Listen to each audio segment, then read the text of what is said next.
Good afternoon. Welcome to the New York City Bar Association. My name is Michael Gerard. I am a professor at Columbia Law School and the director of the Sabin Center for Climate Change Law, which is co-sponsoring this program with the Committee on International Law of the New York City Bar Association.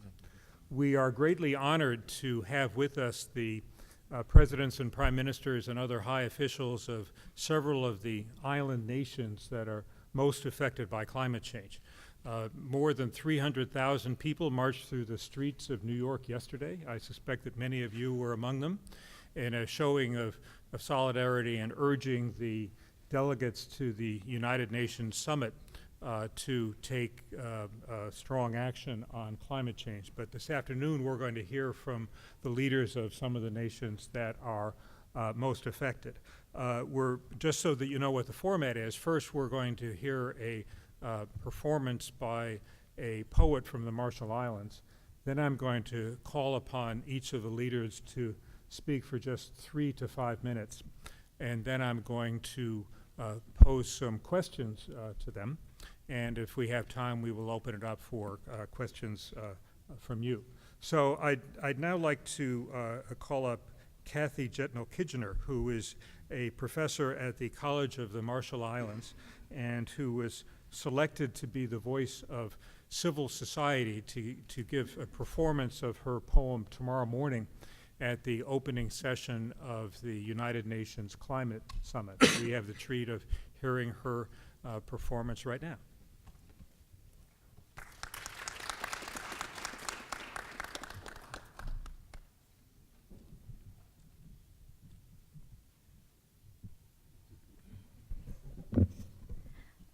Thank you for this opportunity to speak amongst my elders and amongst the world leaders from my countries. Thanks for this opportunity. So this is a poem I wrote about climate change, and it's mainly about what I want the world to know about our islands. I prepared the package for my friends in the States. First, the dangling earrings, woven into half moons, black pearls glinting like an eye in a storm of tight spirals. Second, the baskets, sturdy, also woven, brown cowrie shell shiny, intricate mandalas shaped by calloused fingers. Inside the basket, I write a message.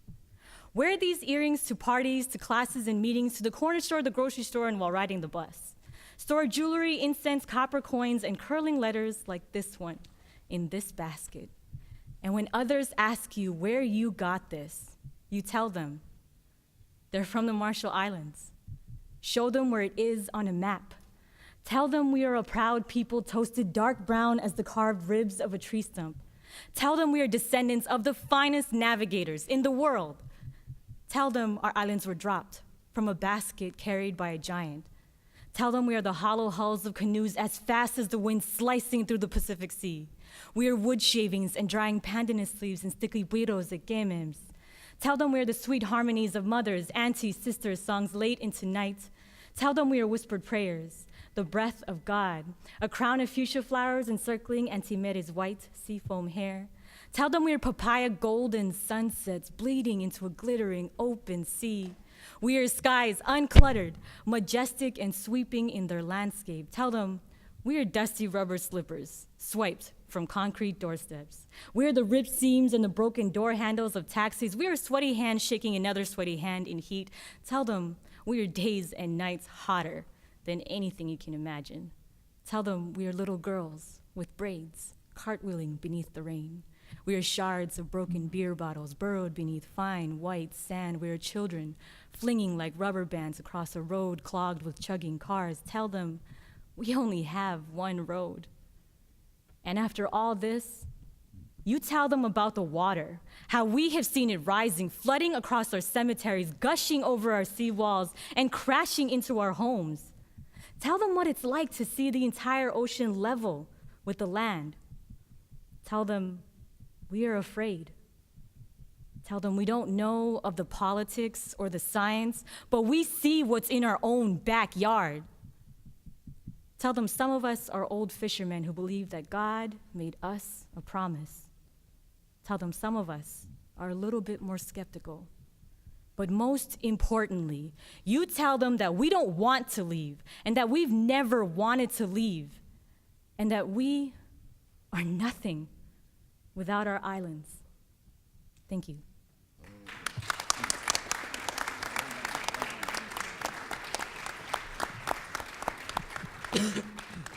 Thank you for that very moving opening.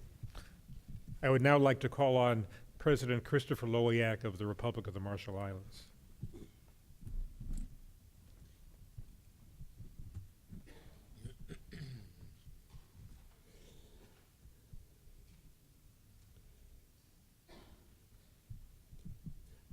Thank you, Professor Gerard.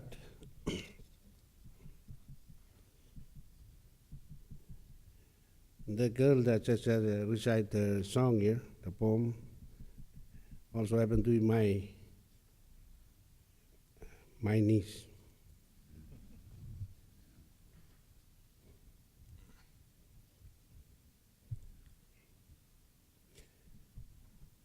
Excellencies, ladies and gentlemen,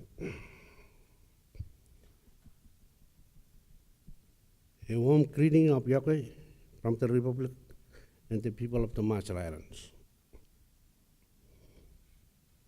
I wish to convey my personal thanks to my fellow leaders. The President of Kiribati, because of some problem with his voice, he couldn't be here, but I understand his secretaries were to be here. The President of the Federal State of Micronesia is here. President of Nauru is also here. And President of Palau also here. The Prime Minister of Samoa and the Prime Minister of Tonga and the Minister of Foreign Affairs for Tuvalu. I thank them for standing here with me today. And I wish to thank the New York City Bar Association as well as the Columbia University for also co-sponsoring this event. But I want to thank you, all of you in the audience, for your passion. Yesterday, 300,000 people in New York City and hundreds of thousands more around the world voted with their feet as you march. World leaders have heard your voice, and we must hear it again and again. If anyone has now dared to turn their back on climate change, we, all of us, must and will turn them back around. Climate change is an issue that affects everyone, but it affects some of us earlier. My nation is only a meter or two above sea level, with fragile, narrow atolls and no higher ground. I have said that if the water comes, it comes. But today, I can tell you that when the rising water comes, we will meet it with everything we have. And we have so much to do, and we need help to do it. Help that so often seems to miss the mark. My commitment is my seawall, built by my own hands in my backyard. But it is not enough. Tomorrow, we will be meeting with over 300 world leaders who have come to express their hope, their concern, and their commitment. Do not take that lightly. But the world is still crawling when we must be running.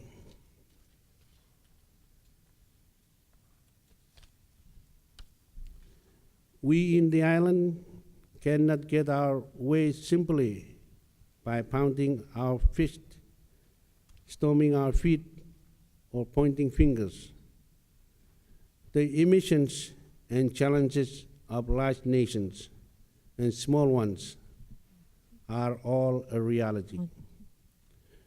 But it is also a reality that is still in our own hands as leaders. If overcoming or even talking about such sharp cuts, deep decarbonization seems like an impossible discussion to some, it is a discussion that we have in the Pacific have no choice but to force. Next March, the Marshall Islands will stand with some of the largest nations and announce our own post-2020 energy emission and commitment. I urge the rest of the Pacific to join us. I am not a scientist. I am not an inventor or an economist. Like US President Obama, I am an island boy. And I am a president. And my strongest contribution to the world is my voice and that of my people. Komol Tata. Thank you.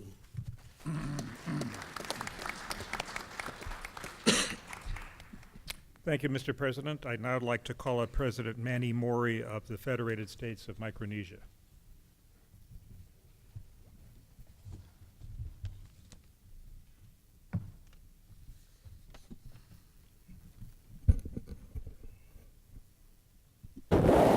Thank you.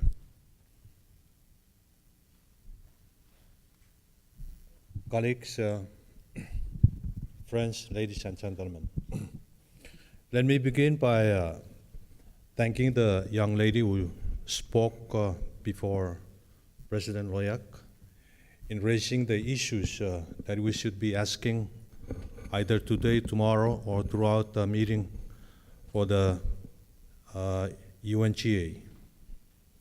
I also want to thank President Loyak for organizing this meeting this afternoon, including thanking the organizer of the rally yesterday. It was a mess, but it represents the enthusiasm of the people who care so much about the negative effect of climate change. So although it was mess because I couldn't go up to the front, it really shows just how much enthusiasm the folks here and from abroad are passionate about doing something about climate change. There were many questions that the young lady had raised for which we would be asking ourselves. And I suppose that's why we're here this afternoon, is to galvanize our resolve to do something about climate change today, tomorrow, and the rest of the time we would be here in New York. I think the issue here is how do we influence the polluters to do something or stop polluting our environment? Frankly, I don't know. But I want us to find the answer. And we have to find that answer pretty soon. We have something that they don't have, and they have a lot more that we don't have. But somehow, we live and we have just one environment for the whole world. Just one. And if we can work together to preserve that only one thing that we have, the environment, I think we would have a chance. For us in Micronesia, we're grateful to learn that President Obama, President Xi, the new Prime Minister of India and other leaders are now supportive of HFCs, and that is a big deal because I understand HFCs is a very dangerous gas, and if we can resolve that by eliminating or decrease the effect of HFCs, that is very, very significant in resolving our problem with the emissions of dangerous gas. So I just want to ask those who are not prepared to support HFCs to please support it in your statement tomorrow and in any public forum that you have a chance to talk or discuss climate change. Thank you.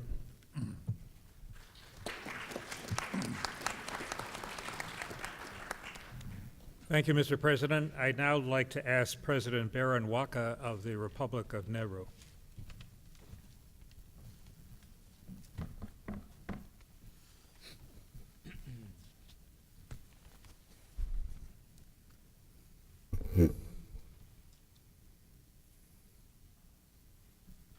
His Excellency, President Christopher Lawak, my distinguished brothers of the Pacific, Excellencies, ladies and gentlemen.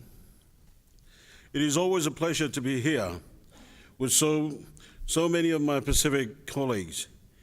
We may live in the same region, but the opportunities for us to meet as a group always seem too few. Let me also thank the Republic of the Marshall Islands and New York City Bar Association and Columbia University for co-hosting this event. Your unyielding dedication to finding real-world solutions to the climate crisis is second to none. I don't have to remind anyone in this room that the Pacific SIDS are on the front line of this problem. You have all experienced the impacts firsthand and understand how high the stakes are for us in this international debate. The threats we face are many, and time is not on our side. As I know that my colleagues will speak about the on-the-ground impacts that our islands are experiencing, I would like to focus on one aspect of the climate change that has particular significance for our region: its security implications. Some of us have already experienced the destabilizing effect forced migration can have on our communities, and the potential loss of territorial integrity hangs over us all. The threat is as great as the brutality of ISIS and the danger of global Ebola outbreak. Yet, those crises seem to monopolize international attention. The Pacific Small Island Developing States has been a leader in calling attention to the clear and present danger posed by climate change, and first proposed the United Nations General Assembly to recognize the link between climate change and security in 2009. 2 years later, the then President of Nauru spoke to the Security Council and led them to recognize this link. However, the international community has still not begun to prepare for the strain climate change will put on our region and much of the world. We think, at a minimum, the Security Council should appoint a special representative on climate change and security, and we must assess whether the United Nations system is itself capable of responding to the crisis. The stakes are too high to implement these measures only after it is too late. I would look forward to discussing this and other facets of the climate change crisis that are of particular concern to the Pacific during our time here, and joining you in convincing the international community to take the action that is so desperately needed. Thank you very much.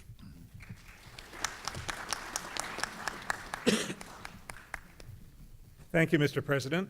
I'd now like to call upon President Tommy Remengesau of the Republic of Palau.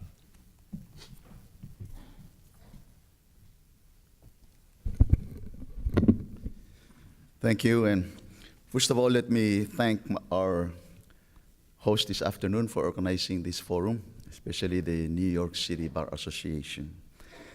And thank also the young lady, Kathy, for that beautiful poem.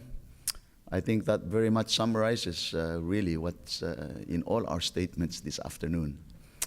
For your information, friends, I'm trying to learn Palauan traditional chant, which, if I do, will hopefully bring me half close to that beautiful delivery and quality of the poem by that young lady.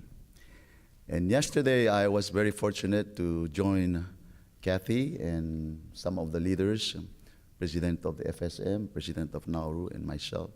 And we joined the mayor of the New York City and former Vice President Kor and others. And yes, I've never been in a crowd of 350,000 people, let alone over 300,000 people. But one thing I came away from that march really appreciating was the fact that I noticed that the crowd was really composed of people from all walks of life. I mean, you can see the old folks, the people with the suits, the young people, and that really symbolized what is needed to get all these issues to be tackled, not only by the governments, but by the private sector and by the whole community, global community. If the voices of those 300,000 people and other grassroots and communities rise up, then I believe there's a chance that our policy makers and our international leaders can indeed do something about what we're facing. But today, as leaders of the Pacific Island Forum, we have and will continue to play a central role in the stewardship of one of the greatest natural endowments in the world, the Pacific Ocean. It is the lifeblood of our economies, societies, and is crucial to global climatic and environmental stability. You know, in our lifetime, a dangerous combination of human aspects has come to threaten the foundation of our Pacific Ocean-based life and future, and indeed the rest of the world. Over-harvesting and overfishing, dangerous fishing practices, and illegal, unreported and unregulated fishing, pollution, coastal runoff, and other stressors have weakened the resilience of many marine ecosystems and constitute a massive threat to the health and state of the ocean and its resources. Our forum membership has therefore taken a strong position on the importance of having a comprehensive, stand-alone, sustainable development goal on oceans, complemented by comprehensive national, regional, and international commitments and action as a key part of the post-2015 Sustainable Development Agenda. Our forum membership has also recognized that sustainable development, management, and conservation of the ocean can only be achieved through integrated and mixed management approaches to maximize benefits for our people while conserving our ocean assets for future generations. This approach, my friend, recognizes jurisdictional rights, fosters good ocean governance, encourages sustained action, and facilitates adaptation in a rapidly changing environment. It also recognizes that what works best for one community or country may not work best and may not be possible in another. To track and expand our regional and global commitment as Pacific leaders, we have called on the Pacific Ocean Alliance to build and maintain a more comprehensive, ongoing register of initiatives and relevant data and information across the spectrum of the Pacific Ocean as a basis for monitoring the sustainable development of our ocean and fostering integrated management approaches where appropriate.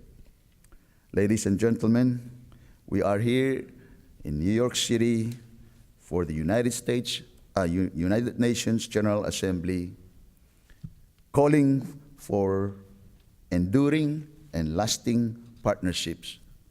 And as I mentioned earlier, not just with governments, but perhaps more importantly, with private sectors and civil societies. Only then, if we work together, can the planet hope for a chance of a better future for our children. Thank you very much.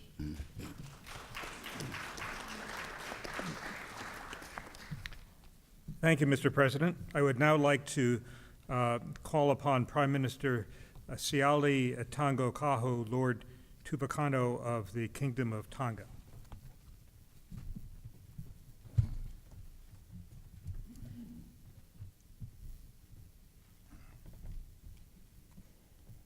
Thank you, Mr. Chairman. I would also like to thank you, host, also the Marshal, for organizing this seminars. However, first of all, it is a big issue, the climate change. We have talked so much about this problem for a long, long time. In the World Forum, it has been brought up and they talk about, but nothing has been achieved. We in the Pacific, we suffer these natural disasters.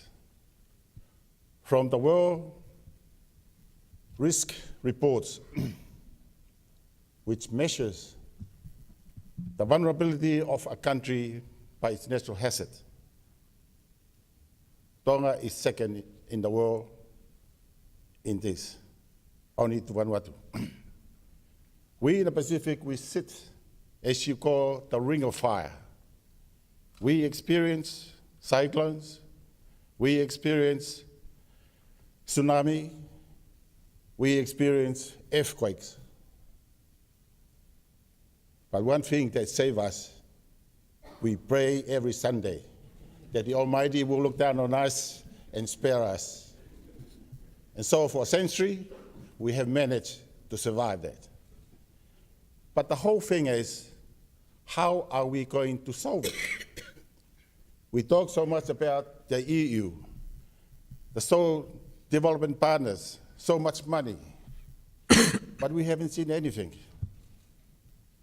How can you share that with us in order to make our life more easier? So-called sustainable development. From when I came into office 4 years ago, and it's the first elected democratic government after 140 years of constitutional monarchy. And I think the past is much better than the present. It's more democratic than the past. However, this is the way we want to be more democratic. And where did it get us? So, one of the main issue, part of this natural hazard is energy. For years, we have this problem, energy, because we depend so much, 100% on fossil fuels. And this is what happened in the Pacific. We cannot control it. But we managed to strategize in a way and form what we call the Tonga Energy Roadmap. It's a whole sector approach where you get all the development partners come together with the World Bank as the coordinator. Maybe this is the thing that we should look at the climate change. How can we get access to fund? From this term, we managed to get so much millions for the renewable energies. Why cannot we do this with climate change? Because year after year, we express our problems, but no solutions. I'm hoping that coming this year, that I find some solution, and then next year, I hope that UN and the Secretary General will endorse, such as from this term, we had the data repository endorsed by the Secretary General and launched in Samoa this year at the Small Island Developing States Conference. So this is perhaps something that we have to look at, that make all this meeting, this conference more useful, that when we come and when we leave, we have a solutions, rather than talk about it year after year. So ladies and gentlemen, I hope that me and my brothers here will work for our country, for the sustainable development of our country, so that we'll resolve this and then we'll go on with our life. Because hurricanes is normal with us. But I think it can be made a little bit better if the development partners will then ahead with, we have a lot of projects, but perhaps you will be able to help us implement some of these projects so that next year will come, you'll be very happy that we make useful of your money, of your tax. So, ladies and gentlemen, thank you.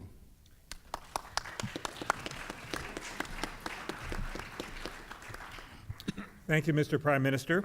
I would now like to call upon Prime Minister Tulepa Alono Salil Malagalowi of the independent state of Samoa.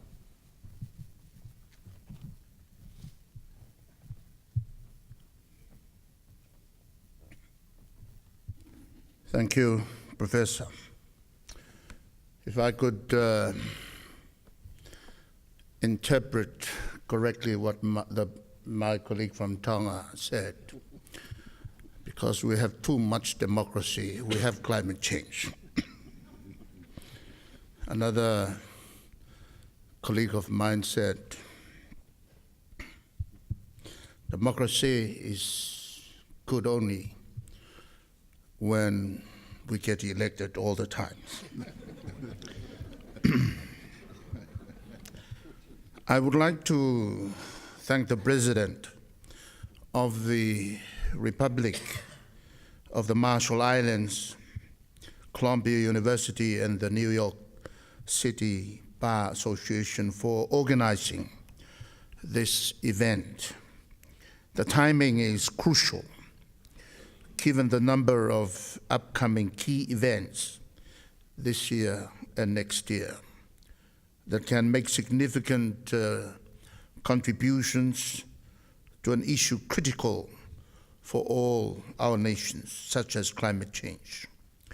One of those events is the Secretary General's Climate Change Summit tomorrow, which for my country, we hope this will be one of many key events that could raise the ambitions and prompt and create a leadership for action on climate change.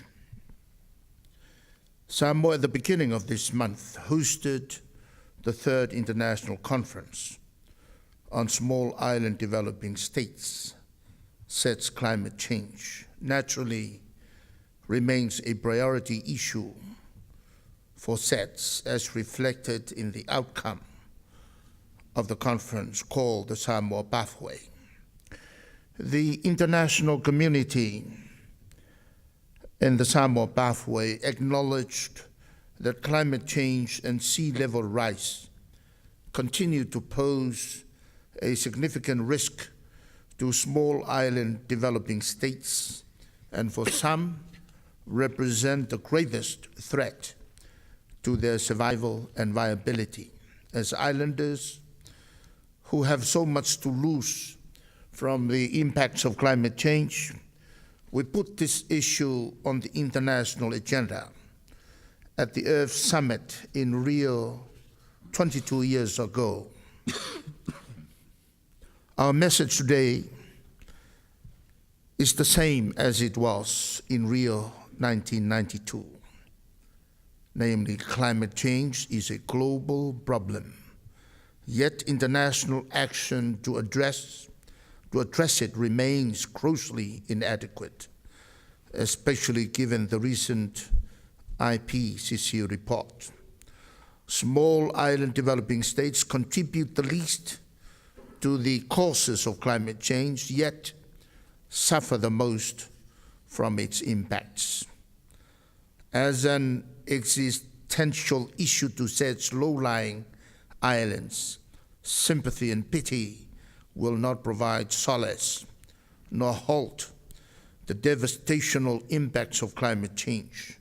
Hence why we want all our partners to step forward and commit to address once and for all the root causes of climate change. For Samoa, climate change and sea level rise are extremely serious concerns, given that 70% of our country's population and infrastructure are located on low-lying coastal areas.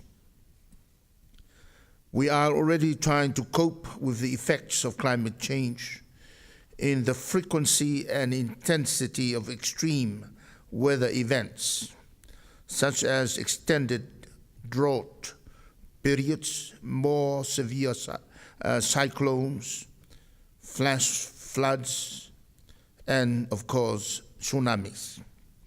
The economic, social, and environmental impact of each devastating event continues to pose serious challenges for SETS like Samoa.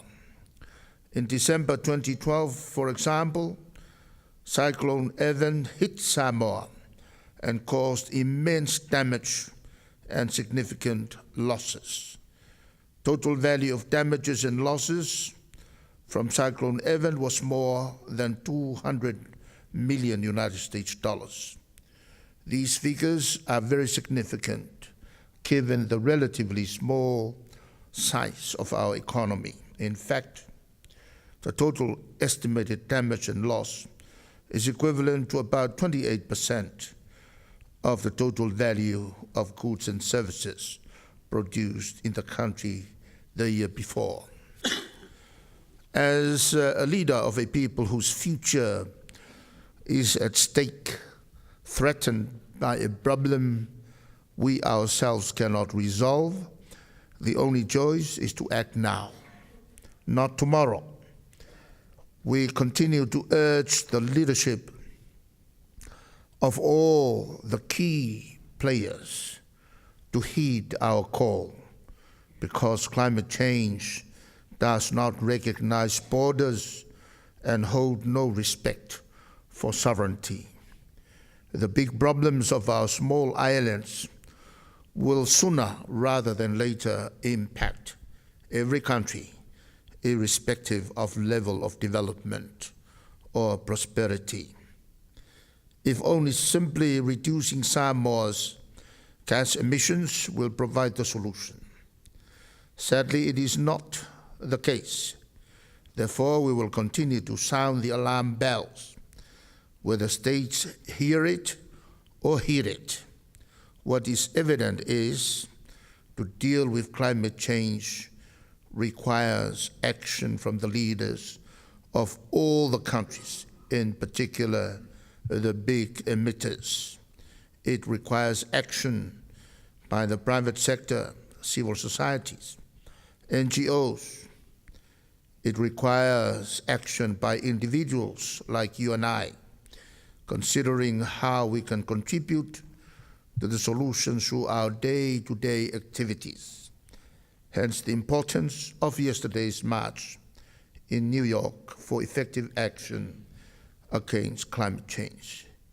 We do hope more people will join in sounding the alarm, because anything else for us is not an option. Thank you.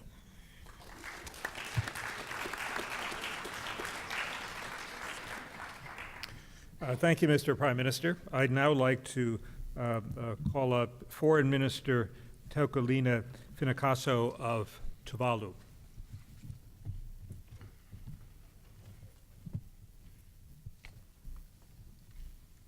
Thank you, Professor. Excellencies, and ladies and gentlemen, I also wish to align myself with the previous honorable speakers on echoing the same sentiments on the issue of climate change. An issue which we all know is not natural, but man-induced. Hence, the answers to these issues are also with us. We cannot continue on like this, at this pace. As recent scientific reports, such as the fifth assessment report of the IPCC, found beyond reasonable doubt that the Earth's climate is warming, and it will continue to warm unless we all work together to stop this trend. And this has had detrimental effects, as we all know, on the small island states, such as the Pacific States, of which we are in the forefront of these changes. These changes have threatened our very livelihood. Yes, global warming and climate change threaten human survival. But the predicament that we face is that we are in the front line of all of this. And failure to address these issues of climate change will mean that we have, or we need to brace ourselves for more catastrophes in the future. To fight climate change on our own is an insurmountable task for small island states. We do not have the resources. We do not have the capacity, just to mention a few hurdles, to fight it on our own. We need to build lasting partnerships to adapt to these changes. We cannot afford to wait any longer whilst our homes are gradually being destroyed. A lot of work has been done on this, assessment reports, and we do not need all these long reports. What we need is we need to move into actions. We need climate change risk transfer mechanisms and insurance to help us rebuild from the impacts of climate change.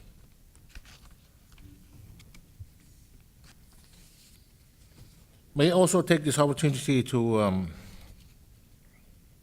thank President Loic for the initiative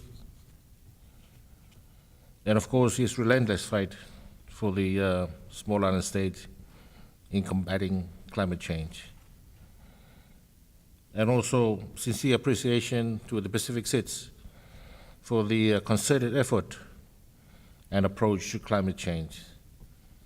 As we all know, we need to work together as we are in the forefront of all these man-made disasters.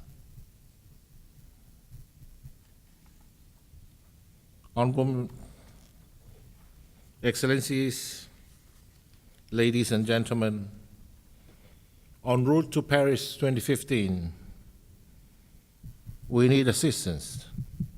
We need assistance to enable us to participate in all negotiations which will affect our very livelihood. Ladies and gentlemen, I thank you for your audience.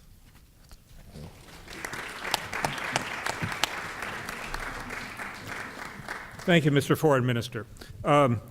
President Ngozi Tong of the independent and sovereign Republic of Kiribati had very much hoped to be present, but he has fallen ill.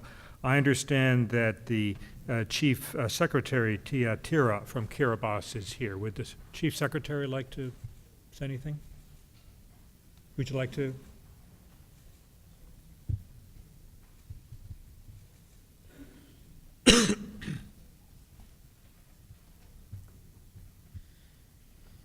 Whichever you prefer.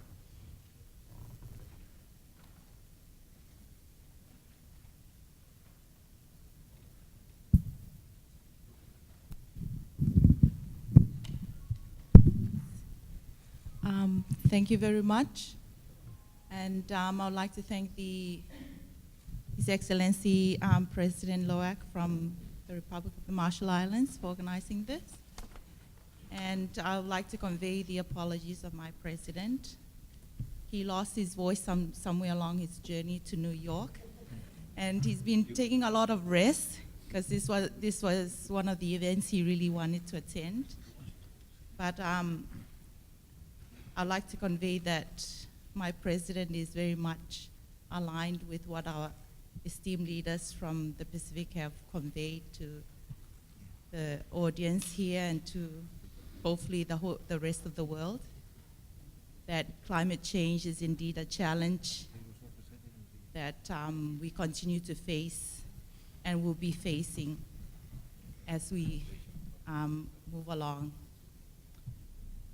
As our leaders have very eloquently said, and also the young lady who delivered the poem this afternoon, we have very limited resources as nations.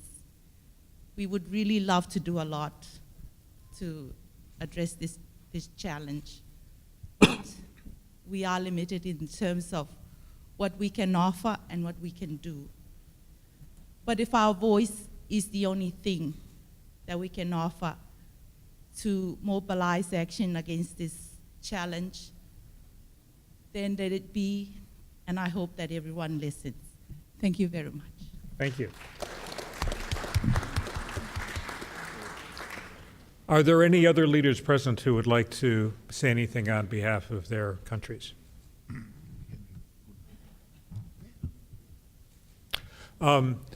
If not, I'm going to have the privilege of the Prime Minister of Cook Islands like to.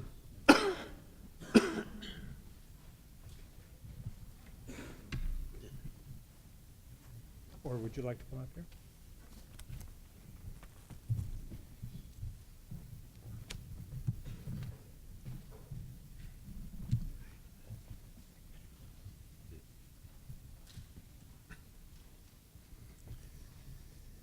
Your Excellencies, distinguished guests, ladies and gentlemen, friends, good afternoon. To our hosts, thank you very much for organizing this important event. I subscribe to the comments of the Prime Minister of Samoa when he said that there are some very important events coming up and we need to make use of these opportunities to have our voice heard. I was actually looking forward to coming here this afternoon to lend my support to my fellow leaders from the Pacific by my presence. but this is even better. Just to lend my voice to them is very welcomed indeed. My name is Henry Puna, and I am the Prime Minister of the very small island country of the Cook Islands. We're not quite sovereign and independent yet. We depend very much on our good friends, New Zealand, for our existence. And I note that my friend from the New Zealand Mission is here this afternoon, and I would like to acknowledge New Zealand's tremendous assistance to the Cook Islands over the years until today. There is an inscription in front of this dais here, and I'd like to quote from it. "The bar, if it is to continue to exist, must be bold in defense, and if need be, bold in aggression." I wish we could adopt that as small island states. Bold in aggression. But as the young lady from Kiribati said it so correctly, we only have our voice to convey our aggression to the rest of the world.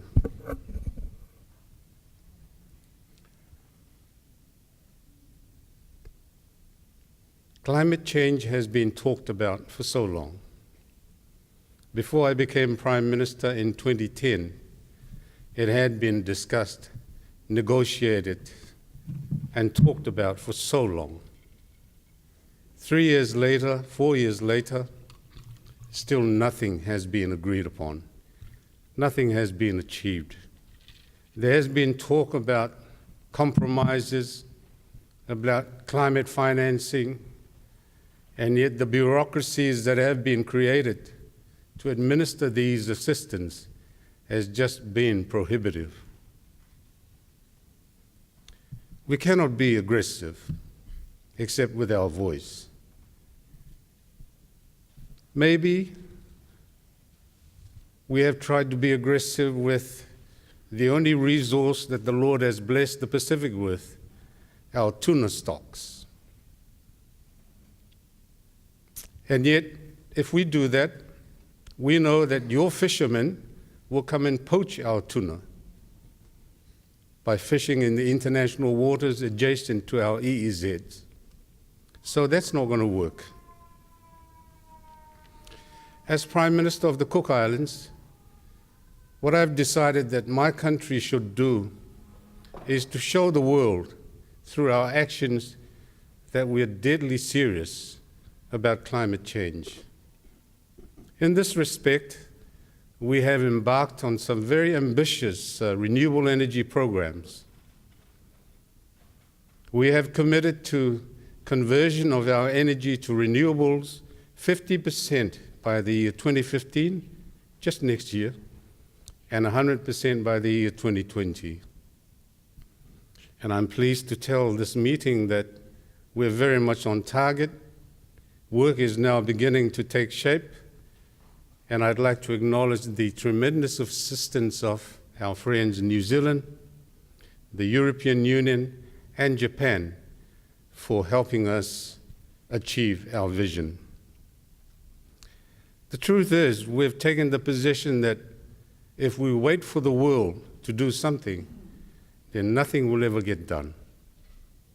So in a sense, what I've done is to do what we are doing so that we can congratulate ourselves when we have achieved it and know that we have done what we are trying to ask the world to do. Ladies and gentlemen, just a couple of weeks ago, Samoa hosted a very important and successful United Nations conference for small island developing states. Climate change and oceans were the central themes of that conference. And yet, here we are again at the United Nations for the Climate Summit organized by the Secretary General. We can continue to talk and achieve nothing.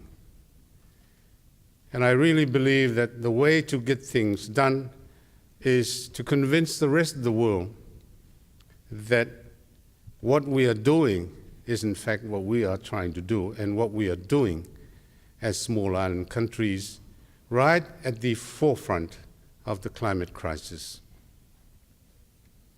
Walking along the roads from Lexington Avenue to Times Square yesterday,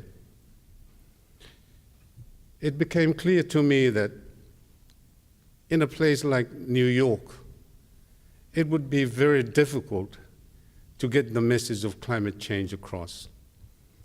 Because the reality is, you have everything here at your fingertips. Wherever you turn, there's a food stall, there's hamburgers, there's chips, there's soda, so easily accessible.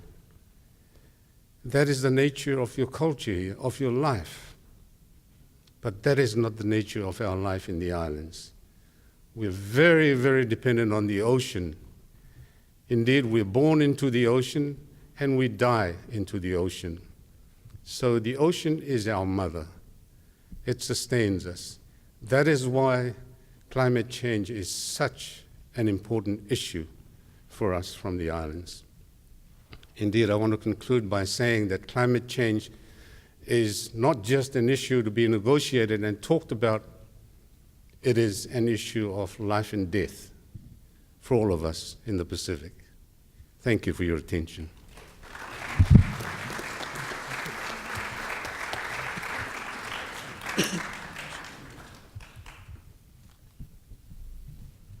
Thank you, Mr. Prime Minister. Any other leaders present?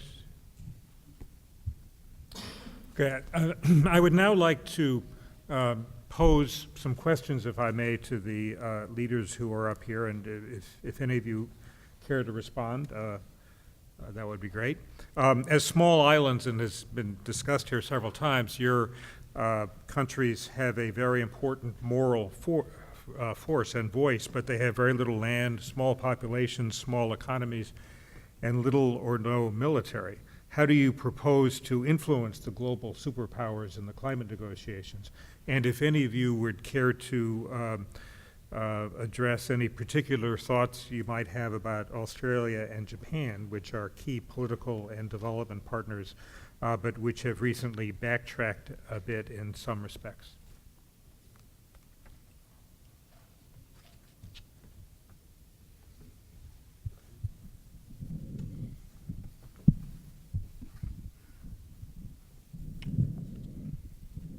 Thank you. I did mention in my own introductory remarks that climate change knows no borders. The big problems of our small islands would rather sooner than later impact every country, irrespective of their level of development or prosperity, superpower or not. Climate change will affect everyone, and it is in everyone's vested interest to support an ambitious climate change treaty in 2015. The only difference is when and what the scale will be of that impact. For us in the Pacific, it is already an issue of national security. The recently concluded SETS conference, which I had the pleasure of serving as its president, identified the overarching theme of the conference as the sustainable development of SETS through genuine and durable partnerships. That theme encourages countries, regional and international organizations, civil society, the private sector, to set out specific commitments to address the implementation of the outcome of SETS conference.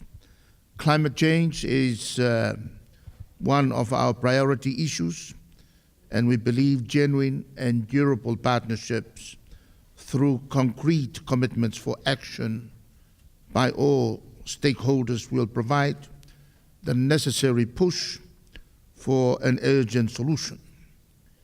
Because what is clear to us, to talking to ourselves, we will not help resolve anything. Blaming and shaming and apportioning culpability is uncharacteristic of genuine partnerships.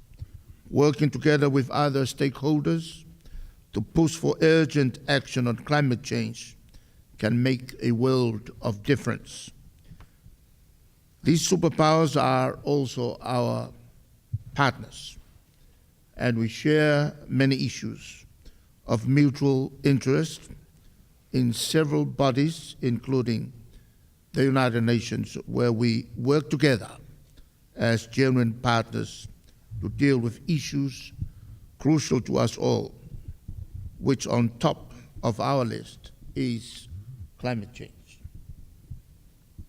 Thank you.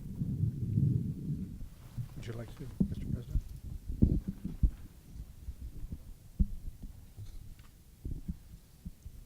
Thank you. Yes, this question gets at the heart of the dilemma. Yes, of course, it is very difficult.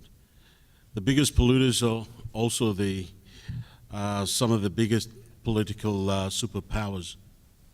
And I think that we have to work out solutions on our own as member countries of the Pacific. We need to work together. We must not forget we also have other levers of powers as well. We have a vast EEZ zones, and also we live in the center of a strategic waterway.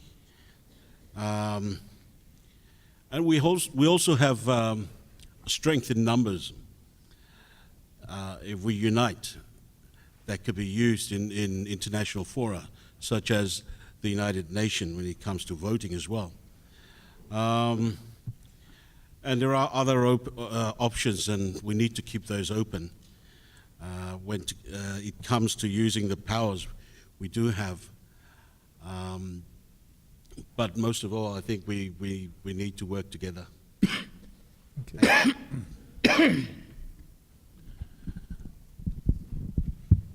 Thank you. I'd like to associate myself with the responses from the other two leaders that has spoken. And I'd like to add that, during the margin of the UNGA, a lot of our leaders will be meeting with leaders from the superpower countries. So we will have our bilateral. We also have opportunities to speak in group with them.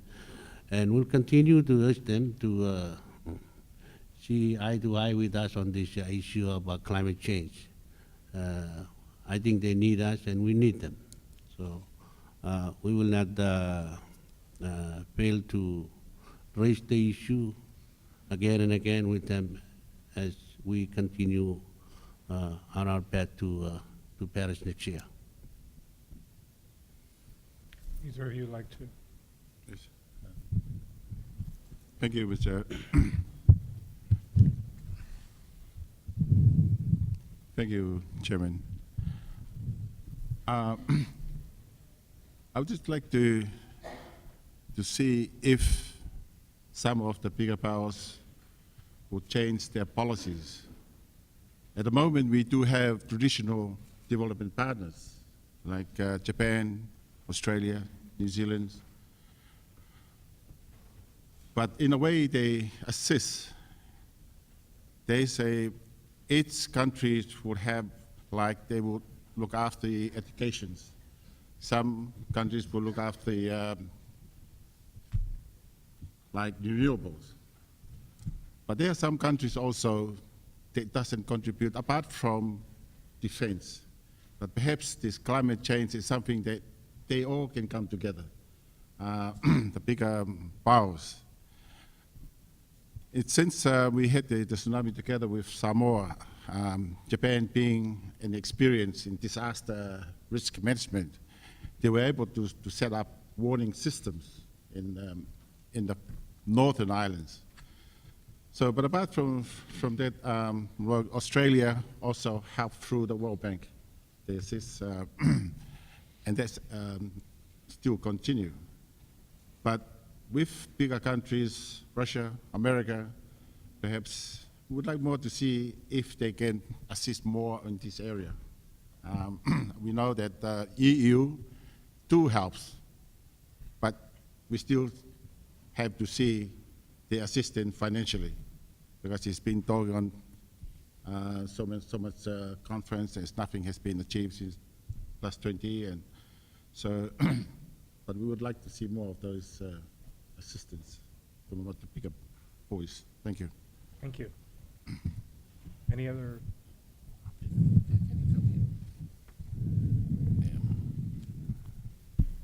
Thank you, moderator.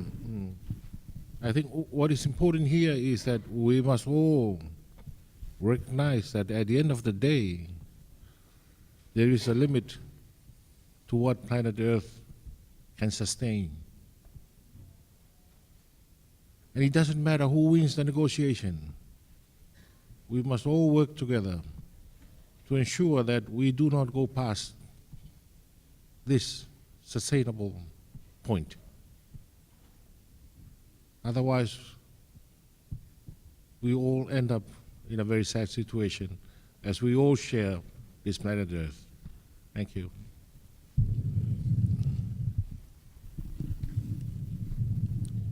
Thank you for the very important question, Professor. For all us here represented on this head table, I'm sure that the cornerstone of our foreign policy, conducting our relations with other countries, is one of respect, because they face the same reality that we do in our respective countries, that is, we are answerable to our local constituents. And we need to come up policies just like they do that will get us elected into office. And we need to keep that in mind. And I subscribe fully to the sentiments expressed by the Prime Minister of Samoa, that there is no point in throwing stones at other countries when we're dealing with even sensitive and life-threatening issues like climate change. We must always keep that reality in mind, that they're answerable to others and not to us in the conduct of their office. And if change comes from the grassroots up to the leaders, then well and good. And I can say that the march yesterday and the voices and the noises that we have made over the past few years is all part of trying to convince the masses, the grassroots, that this issue is very important. And if that filters through to the top, to the leaders of the respective countries, then well and good.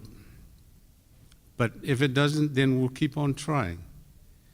But as I said in my address, my short statement, what we're doing in the Cook Islands is doing what we are asking the others to do, doing it ourselves. At least if we get wiped off the face of the earth by rising seas, then we will be wiped out happy knowing that we have achieved something of substance for our country. Thank you. Thank you. I'd now like to ask this question. What are your plans for your local communities as the seas rise and it becomes harder and harder to stay? Are you looking for other places where your people can go, or are you intent of staying regardless of what happens?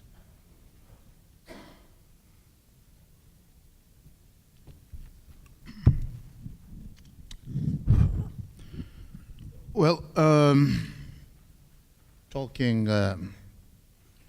for my own country, within our country, Samoa, and that costs millions and millions of dollars of resources required in the reconstruction of essential infrastructure, inclusive of roads, water, electricity, housing, school buildings, not to mention the huge psychological impact on people affected.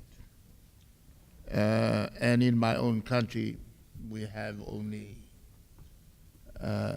3 or 4 islands which are inhabitable.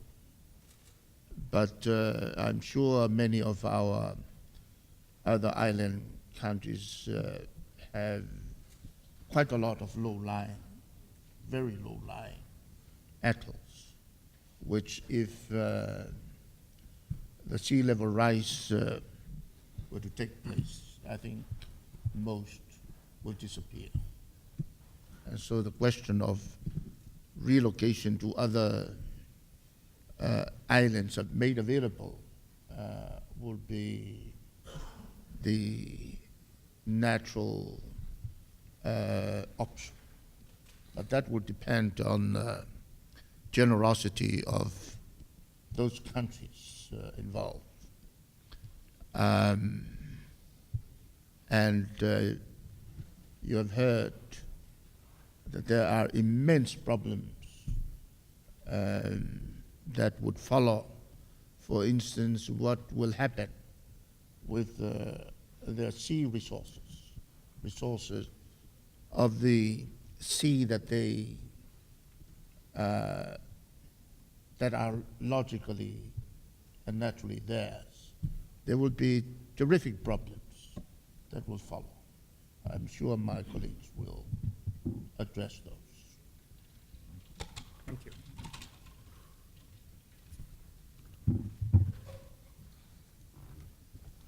Thank you. In the case of Nauru, we are just one island. We don't have several islands like some of our other brothers in the Pacific. Just one island of 21 square kilometers. However, we're a bit higher than most of our neighbors, a little bit higher. We don't have mountains that we can run to, just several meters higher.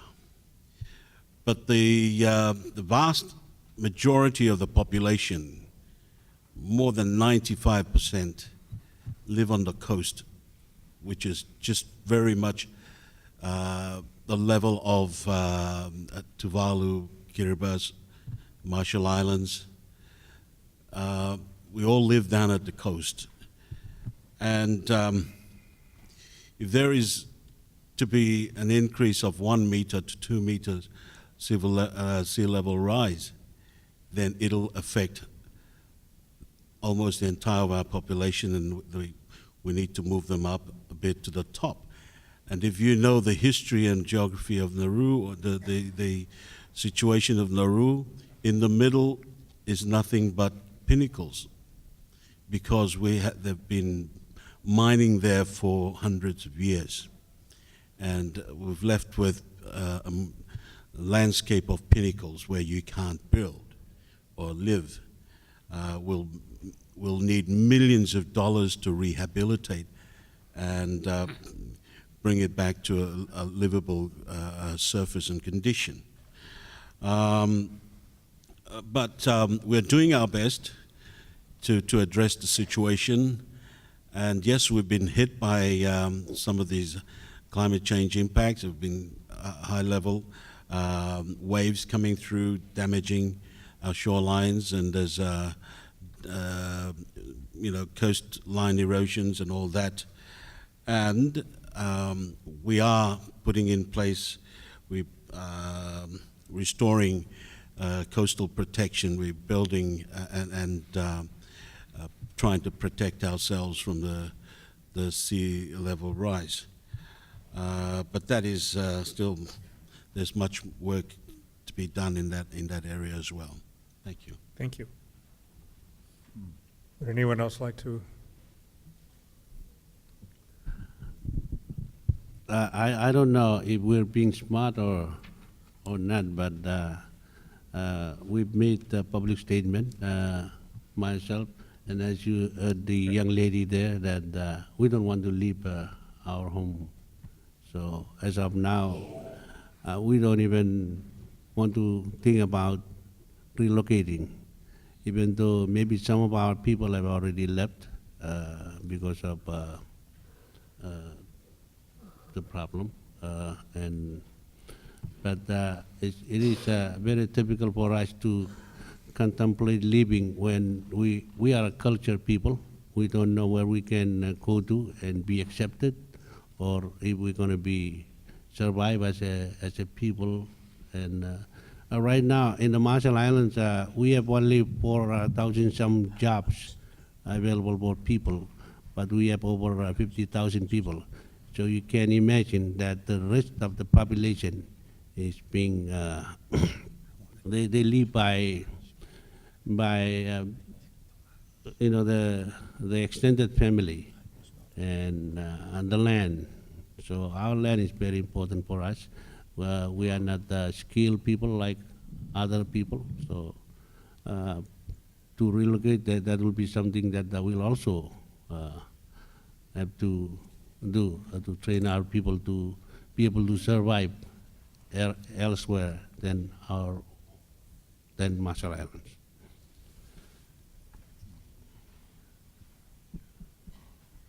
Anything else? Okay. We have a few minutes before we need to adjourn. I would like to ask if any of the people from any of the United Nations delegations have any questions that they would like to pose to the leaders who are here.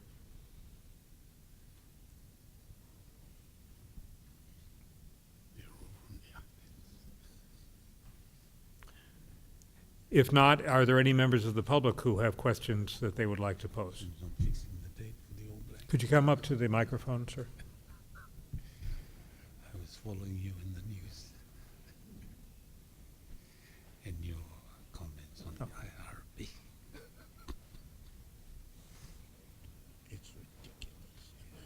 Every country with one nationality. To follow up on the last question, which I'm sure is a very painful question, I have another that is perhaps even more painful, and that is, if adaptation doesn't work sufficiently, and some of the people on some of these islands do have to leave and go to some other place, what would be the best or the least worst places to go?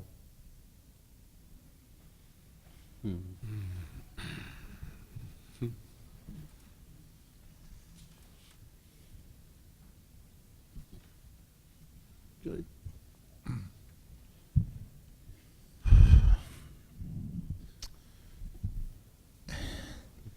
I think the comments by that lady that kicked off our meeting referred to this very issue. We do not want to leave our countries. So if one were to interpret it literally, if the islands are sunk, then we would go down under as well.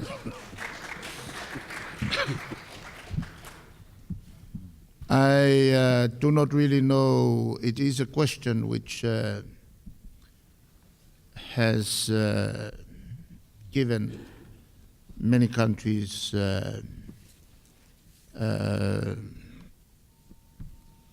food for thought, in the sense, if we do that, on the one hand, then we are content with the belief that nothing will happen, that the world leaders will do nothing, those who are responsible.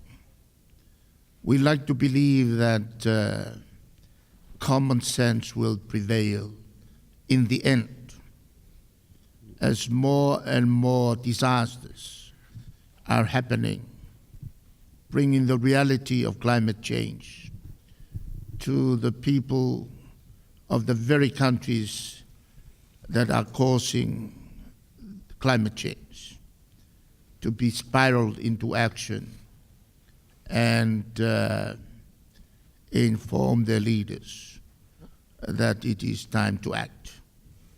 And we would like to think that there are still many, many people in the world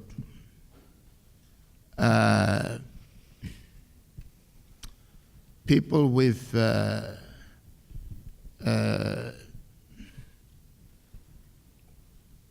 common sense, people who finally are roused to action because they cannot any longer bear the consequences of the devastating changes that are also taking place within their own backyards.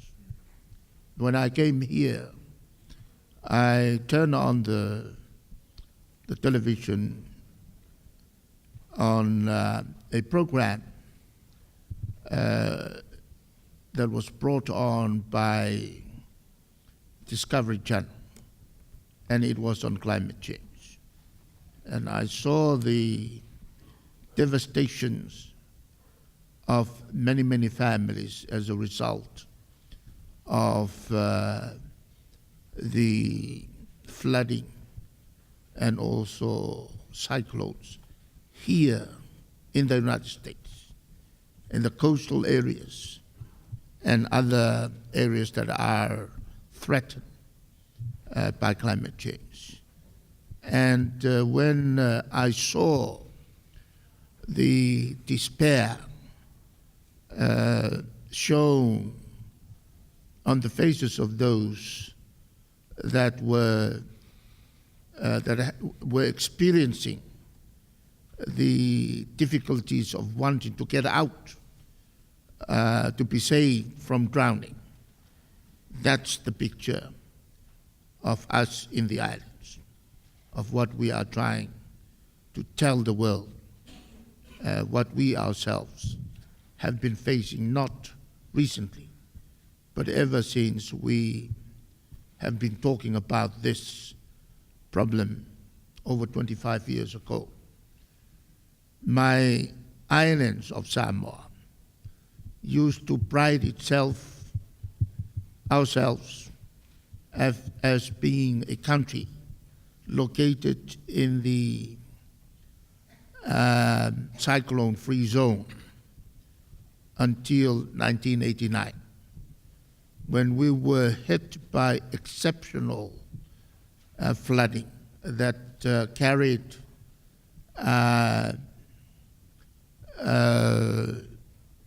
bones of our people that were buried from the graveyards, were carried right into the sea. We were shocked to see these kinds of disaster. That was 1989, January. And then in February 1990, we were hit by cyclones averaging or reaching 125 miles an hour for 4 days.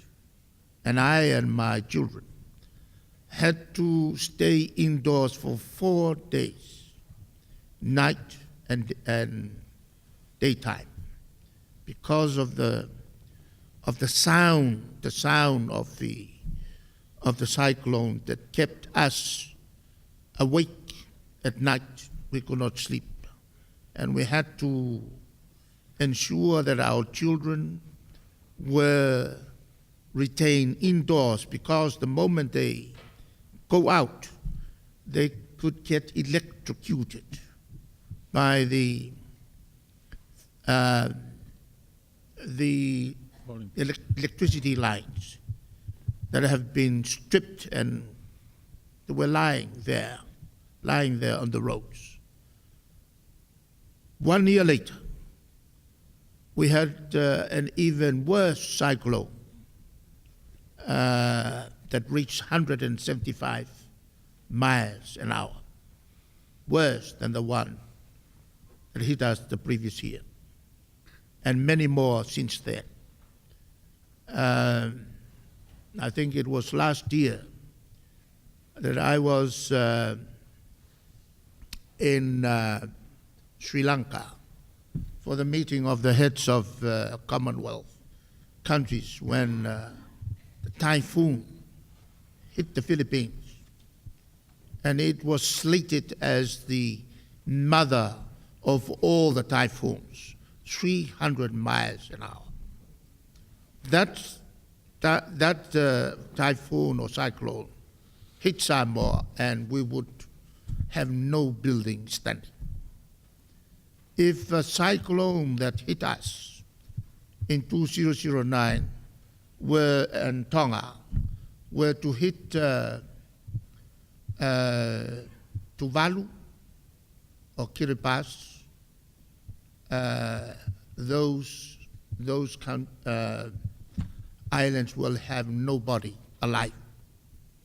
Lucky that in Samoa we are a volcanic country, but still with 70% of our people leaving the coastlines, the damage sustained were huge, as I referred to earlier.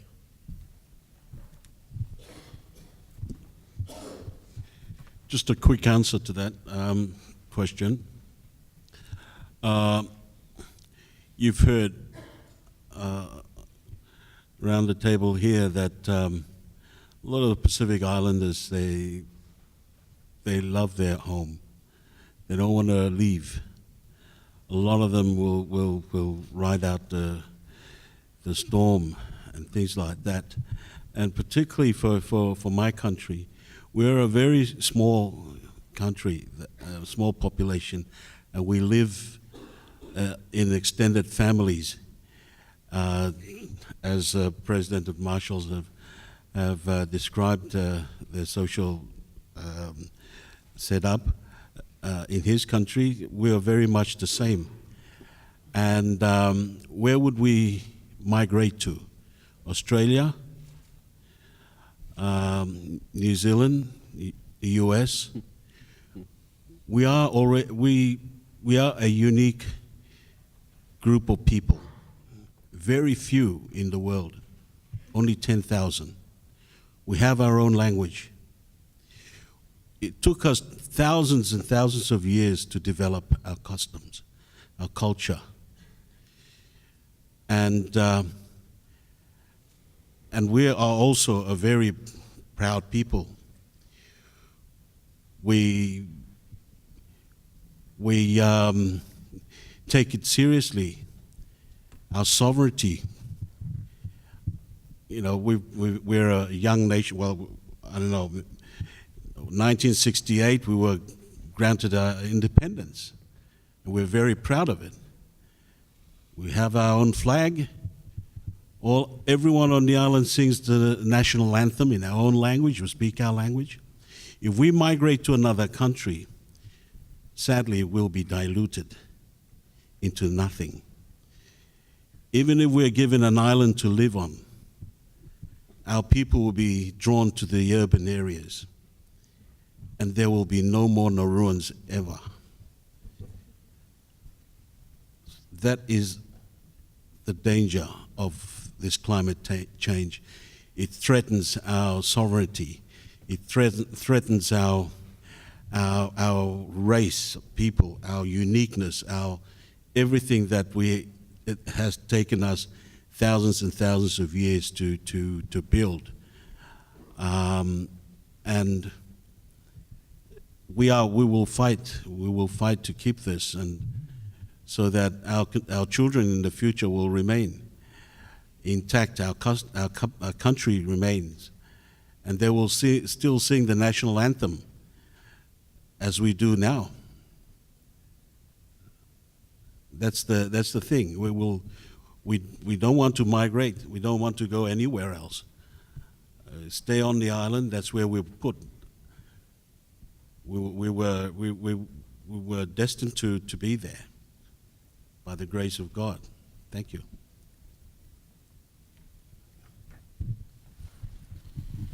Thank you, Chair. Thank you, lady, for that very important question. But it's a question that is fraught with danger. because it tends to suggest that there is an option, that there is a way out. And the way out of this dilemma is to relocate. Just pack up, pack up, and move somewhere else. But I think to truly comprehend the magnitude of that issue, why don't we try and just turn this question around? And we ask you, where would you go to if you were in the same situation? Where would you in New York go to? Or more importantly, would you go? Would you be willing to go? You see, the President of Nauru touched on an issue that is very, very fundamental to the people of the Pacific. Land is not just an asset, as it is in other places. Land, in fact, has a very close spiritual connection to our people. In fact, land is passed on from generation to generation within the same families. And therefore, we have a very close spiritual affinity with our land. It is not an asset that we can dispose of when we feel like it. It is part of us. And so that's one issue. But the other one is that, if you were put in the situation that we are finding ourselves in now, would you even consider moving? Would you even consider that as an option, as a way out of this dilemma? Because you're asking us to consider that. And I think the views from this table is pretty unanimous and strong that that is not an option for us. Why should it be? Particularly when everybody knows that we're not contributors to this dilemma. Indeed, we are the innocent victims of what we're now facing. And all we're asking is, hey, people of the world, let's have a close look at where we are now. Let's look at this issue together, and let's find a way to solve this crisis. That's all we're asking. It might involve a change of lifestyle, change of culture, but is that too much of a price to ask? Thank you. I just have a question. I'd like to pose a question to respond to that question. Should we relocate Poland to France? Should we relocate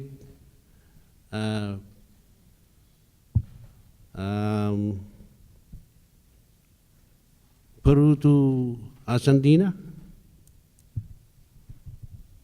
That's the kind of question that I think we have to think about if we're talking about relocating people from their homelands. For us, very hard to comprehend and moving to move somewhere else than our homes. Can I make one comment? Yes. Yeah, just one last comment. I always remember a lecture that was presented to us as leaders of the Forum Island countries when we were in the Marshall Islands 2 years ago.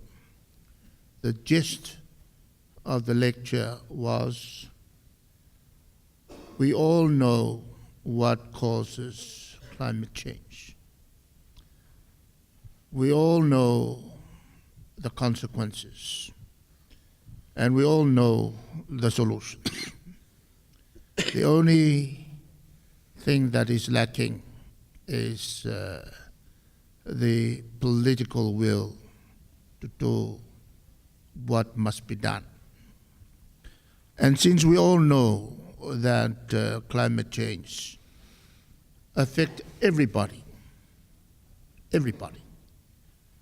therefore, to address this question only to the islands.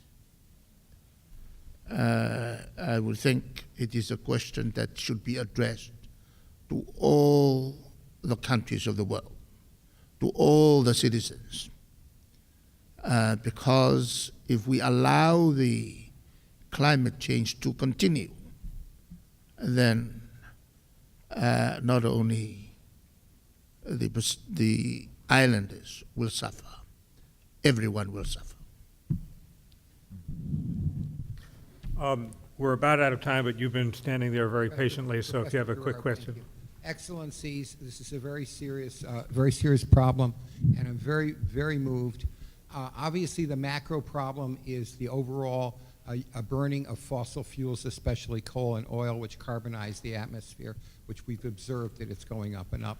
And we have to bend our political efforts to try to move to renewables such as solar and wind and tidal power.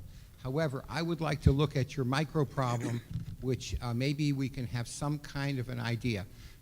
There is a plan to build a new canal across Nicaragua. There is construction all over the western coast of America, from Chile to Canada and the U.S., of roads and mining and so forth. And I would propose that we have shiploads of non-toxic rocks and other whatever debris is removed from building canals and so forth, and move it and place it in your islands and put your topsoil back on. Now, don't laugh. This is what was done to save Galveston, Texas. Galveston suffered a terrible hurricane tsunami 100 years ago. The whole city of Galveston was washed away underwater. Thousands of people died. They rebuilt by bringing in landfill and raised the level of Galveston, I think, about 20 meters, and rebuilt the city of Galveston. And also, you love your sovereignty, and I respect that so much, the little countries with your national language, your culture, your flag, everything. One of the indicia of your sovereignty is that you issue coins and stamps.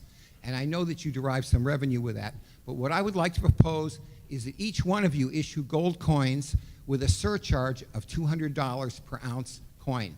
And the people of goodwill all around the world can buy your gold coins and collect them, and you will be able to use those proceeds to help finance this program. I know you're going to need help from the great countries like the US, Canada, Japan, Australia, New Zealand, and maybe a few more, but this will also provide an additional funding mechanism for you. Okay. And this maybe, I mean, I pray that this maybe would be able to help you in a specific way that to stay on your islands and not have to move. Thank you.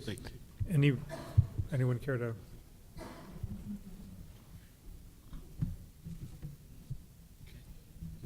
Okay, thank you very much for your comment, and I want to thank all of you for coming today. Some of the leaders will stay for a few minutes up here for the press, if any of the press would like to ask some questions. I want to thank the Committee on International Environmental Law of the New York City Bar Association for co-sponsoring the program with us. Mary Linden, the chair of the committee, is here, co-sponsoring it with the Sabin Center for Climate Change Law, and I want to thank you all and good afternoon.